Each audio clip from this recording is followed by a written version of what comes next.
The Department of Justice releasing its remaining documents from the Jeffrey Epstein investigation. Deputy Attorney General Todd Bland saying the records will be posted throughout the day, including more than 2,000 videos, more than 180,000 images. Some of the material so explicit, you have to verify being an adult before you can actually access it. Hi, I'm Dr. Ida Brown. And I'm Dr. Sonia Sloan.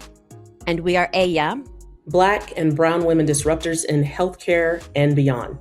So before we begin today, we want to offer a brief content advisory.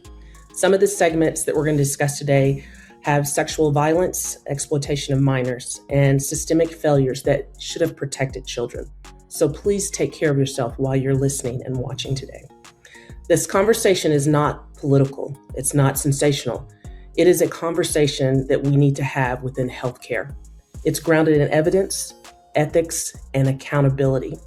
Because when medicine fails to act on what it sees, harm doesn't happen by accident. It happens by design. Let's roll this clip. And on Epstein, Trump's comment to New York Magazine in 2002 stands out today.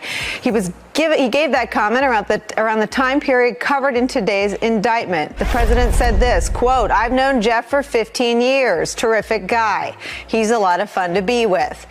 It is even said that he likes beautiful women as much as I do, and many of them are on the younger side. No doubt about it. Jeffrey enjoys his social life. So he likes them young, is what he was saying.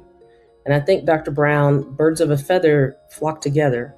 So I believe this deserves a huge sigh currently of what we've seen this week in politics. There's the sigh. It's pretty big. It is. Right? Yeah.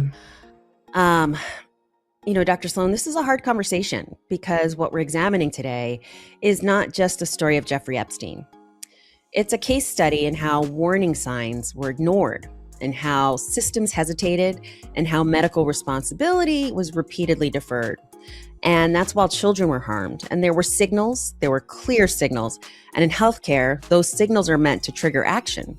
And this week, the Department of Justice released some 3 million pages, including 2,000 videos, 180,000 images, but what they did not release were identifiable info about the victims, or so they said, depictions of child sex abuse, files related to active probes or cases, and images of death or physical abuse. One of the most uncomfortable truths about this case is that nothing about it was subtle. Right? There were repeated patterns, there were consistent reports, and there were multiple points of contact where intervention could and should have occurred.